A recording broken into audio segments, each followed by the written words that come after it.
हिजाब के क्रम से संबंधित कुरान की 2 आयतें हैं। कुरान सूरह अल अहज़ाब 33 छंद 33 और 29। कुरान सूरह अल अहज़ाब 33 आयत 75। यह आपके दिलों के साथ साथ उनके दिलों के लिए भी शुद्ध होगा। तुम्हारे लिए यह उचित नहीं है कि तुम अल्लाह के रसूल को नाराज करो या उसके बाद कभी उसकी पत्नियों से शादी करो। निश्चय ही यह परमेश्वर की दृष्टि में बहुत बड़ी बात होगी। कुरान सूरह अल अहज़ाब 33 आयत 59।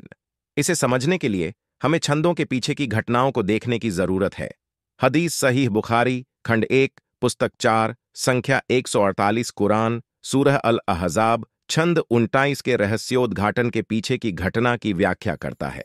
मोहम्मद की पत्नियां रात में प्रकृति की पुकार का जवाब देने के लिए मदीना में बाकिया के पास अलमानसी, जो एक विशाल खुली जगह थी, जाती थीं। उमर इब्न अल खट्टाब ने जो देखा वह पसंद नहीं आया। अस्तगफिरुल्लाह अजीम, कितना शर्मनाक दृश्य है। उसने इस बारे में मोहम्मद से शिकायत करने का फैसला किया। या रसूल अल्लाह, अपनी पत्नियों को पर्दे से ढक दें ताकि जब वे शौच करें तो कोई उनके शरीर को न देख सके। लेकिन मोहम्मद ने उसकी उपेक्षा की। उमर ने गुस्से से मन ही मन सोचा, इसे तो कोई बड़ी समस्या नहीं समझते। एक रात मोहम्मद की पत्नियों में से एक सवादा बिन्त जमा रात में शौच करने के लिए अलमानसी गई। मैं उसका अनुसरण करता हूं। क्या राहत है। ओ सौदा, अल्लाह की कसम तुम हमसे छिप नहीं सकते, सो कोई ऐसा तरीका सोचो जिससे बाहर जाने पर तुम्हारी पहचान ना हो। उमर, आप यहाँ पर क्या कर रहे हैं? क्या तुम मुझे देख रहे हो? अस्तगफिरुल्लाह, तुम्हें क्या हुआ? कितना घृणित। सवादा शर्मिंदा हुआ और जल्दी से वहां से चला गया। सवादा आयशा के घर में मोहम्मद से मिले। ए रसूलुल्लाह, मैं प्रकृति की पुकार का जवाब देने के लिए बाहर गया और उमर ने मुझे अपने आप को पर्याप्त रूप से कवर नहीं करने के लिए डांटा। कोई चिंता नहीं सौदा, अल्लाह का रहस्योद्घाटन अभी मेरे पास आया। आपको अनुमति दी गई है कि आप अपनी जरूरतों के लिए बाहर जा सकते हैं। उमर बाद में मोहम्मद के पास आया। ए रसूलुल्लाह, अच्छे और बुरे लोग आपके पास आते हैं, इसलिए मेरा सुझाव है कि आप अपनी पत्नियों को पर्दे का पालन करने का आदेश दें। उमर के कई बार अनुरोध करने के बाद अंततः मोहम्मद ने दिया। ओह ठीक है, यहां अल्लाह ने कुरान सूरह अल अहज़ाब 33 आयत इनफिन को उतारा। हे पैगंबर, अपनी पत्नियों और बेटियों से और ईमान वालों की स्त्रियों से कह दो कि वे अपने वस्त्र अपने चारों ओर बांध लें। वाह, अल्लाह ने मेरी फरमाइश पर एक आयत भेजी। उमर ने पैगंबर मोहम्मद से हिजाब की कुरान की आयत प्रकट करने के लिए नहीं कहा, क्योंकि वह महिलाओं का सम्मान करते थे। नहीं, इससे बहुत दूर। साउदाह के शरीर को देखकर उसे घृणा हुई जब उसने प्रकृति की पुकार का जवाब दिया। लेकिन शौच करते समय किस तरह का आदमी अपने सबसे अच्छे दोस्त की पत्नी को देखना पसंद करता है? निम्नलिखित हदीस एक स्पष्ट उदाहरण दिखाती है कि कैसे उमर ने महिलाओं का अपमान किया। मुसन्नफ इब्न अबी शैबा संख्या 6302। अनस ने बताया, उमर ने हमारी एक नौकरानी को घूंघट पहने देखा और उसने उसे कोड़े मारे। उमर ने कहा, आजाद औरतों की तरह मत बनो। मुसलमान आजकल दावा करते हैं कि इस्लामी घूंघट महिलाओं के प्रति सम्मान का प्रतीक है। अगर ऐसा है तो बुर्का पहनने के लिए उमर ने दासी को कोड़े क्यों मारे? उमर निश्चित रूप से महिलाओं से नफरत करता था। इस निम्नलिखित हदीस पर एक नजर डालें। हदीस इमाम मुवत्ता मलिक किताब 30 नंबर 14। एक मुसलमान उमर इब्न अल खत्ताब से मिलने आया। हे उमर, मुझे आपकी सलाह चाहिए। आपकी समस्या क्या है? यह मेरा हाल है। मेरी एक जरिया है और मैं उसके साथ इंटीमेट हुआ करता था। मेरी पत्नी को यह नापसंद था। वह मेरे जरिया के पास गई और उसे दूध पिलाया। जब मैं फिर से अपने जरिया के पास जाना चाहता था तो मेरी पत्नी ने मुझसे कहा कि अब मुझे ऐसा करने की अनुमति नहीं है, क्योंकि उसने उसे दूध पिलाया है। वह अब हमारी रिश्तेदार है। अब आप उसके साथ सेक्स नहीं कर सकते। फिर उमर ने हुक्म दिया, अपनी बीवी को मारो और फिर अपने जरिया के पास जाओ। दूध पिलाकर रिश्तेदारी केवल बच्चों को दूध पिलाने से होती है। तो मुसलमान ने वही किया जो उमर ने उसे करने के लिए कहा था। यह मुझे अपने जरिया के पास जाने से रोकने की कोशिश के लिए है। फिर वह फिर से अपनी जरिया के पास पहुंचा। उमर एक हिंसक आदमी था जो महिलाओं को गुलाम बनाने, मारने, कोड़े मारने, धोखा देने से नहीं हिचकिचाता था, यहां तक कि अन्य मुसलमानों को भी ऐसा ही करने की सलाह देता था। मोहम्मद ने यह कहकर उमर की महिला के प्रति हिंसक प्रवृत्ति का भी समर्थन किया। एक पुरुष से यह नहीं पूछा जाएगा कि उसने अपनी पत्नी को क्यों पीटा। मोहम्मद और उमर एक तरह के सिर्फ दो थे, एक तरह के पुरुष जो अपने आसपास की महिलाओं को नियंत्रित करने के लिए हिंसा का इस्तेमाल करते थे। हिजाब का आदेश महिलाओं के प्रति उनकी नफरत से निकला था। अल सुयूती ने अपनी पुस्तक असबाब अल नुजुल कुरान में कुरान सूरह अल अहज़ाब आयत 55 के पीछे एक और घटना का उल्लेख किया है। एक दिन तलहा इब्न उबैदिल्लाह अपनी चचेरी बहन आयशा के पास आया और उसके साथ बातचीत की। मोहम्मद आए और उन्होंने जो देखा उसे पसंद नहीं किया। तुम कभी यहां मत आना और फिर से मेरी पत्नी से अकेले में बात करना। लेकिन आयशा मेरी चचेरी बहन है और अल्लाह जानता है कि न तो मैंने और न ही उसने कुछ घिनौना कहा। अल्लाह से बढ़कर कोई ईर्ष्यालु नहीं है, मुझसे बढ़कर कोई ईर्ष्यालु नहीं है। तलहा ने गुस्से में आयशा का घर छोड़ दिया। मोहम्मद हमें अपने चचेरे भाइयों से शादी करने से रोकते हैं, फिर भी वह हमारे मरने के बाद हमारी महिलाओं से शादी करते हैं। इसलिए उनके मरने के बाद मैं निश्चित रूप से आयशा से शादी करूंगी। यह सुनकर मोहम्मद चौंक गए। टेस्ट अरे नहीं, तुम नहीं। अल्लाह ने सिर्फ इतना कहा कि आपके लिए रसूल अल्लाह को नाराज करना और न ही किसी भी समय उनकी विधवाओं से शादी करना सही है। जब तुम मेरी बीवियों से कुछ मांगो तो उनसे पर्दे के पीछे से मांगो। कुरान सूरह अल अहज़ाब पद्य 6 कहता है, पैगंबर विश्वासियों के अपने आप से ज्यादा करीब हैं और उनकी पत्नियां उनकी मां हैं। आप अपनी ही मां से शादी नहीं कर सकते।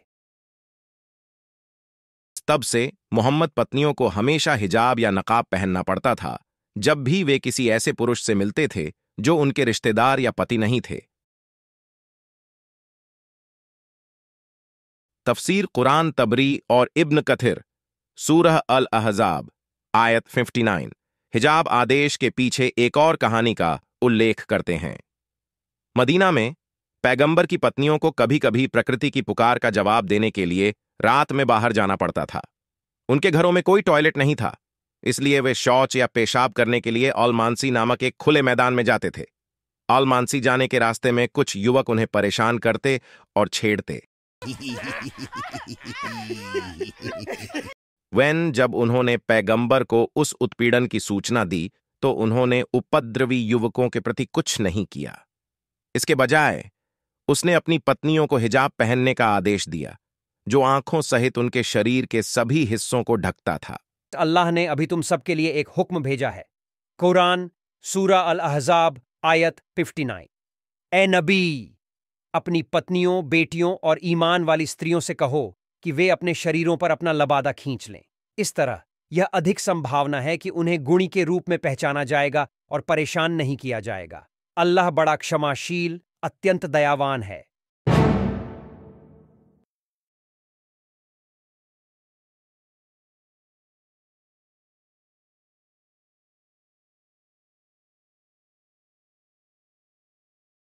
हिजाब मामलों का मूल्यांकन पहले मामले में समस्या मुस्लिम समाज में स्वच्छ शौचालय सुविधाओं की कमी के कारण थी। पैगंबर मोहम्मद ने उनके लिए स्वच्छता सुविधाओं में सुधार के लिए कुछ नहीं किया। हिजाब का इरादा बहुत ही आदिम तरीके से प्रकृति की पुकार का जवाब देने के लिए अपना व्यवसाय करते हुए पत्नियों को ढंकना था। शौचालय की समस्या के समाधान के रूप में हिजाब एक पोर्टेबल आउटहाउस के रूप में कार्य करता है, जो पैगंबर की पत्नियों को अपने शरीर को उम्र को उजागर किए बिना खुले मैदान में शौच करने में सक्षम बनाता है। आजकल महिलाओं के लिए यह पोर्टेबल आउटहाउस हिजाब निश्चित रूप से आवश्यक नहीं है, क्योंकि उनके पास शौचालय की बेहतर सुविधा है। अगली हिजाब घटना एक पति की अपनी पत्नी के प्रति बेकाबू ईर्ष्या के बारे में थी। इतना ही नहीं, पैगंबर स्पष्ट रूप से एक नियंत्रण सनकी भी थे। जबकि वह अपने आसपास कई महिलाओं के साथ स्वतंत्र रूप से सोता था, मोहम्मद यह सुनिश्चित करना चाहता था कि उसकी सब पत्नियां उसकी मृत्यु के बाद हमेशा के लिए विधवा हो जाएंगी। इसे पूरा करने के लिए उन्होंने कुरान सूरह अल अहज़ाब आयत 65 को उतारा। यह आपके लिए सही नहीं है कि आप ईश्वर के दूत को नाराज करें या आपके लिए कभी भी उनके बाद उनकी पत्नियों से शादी न करें।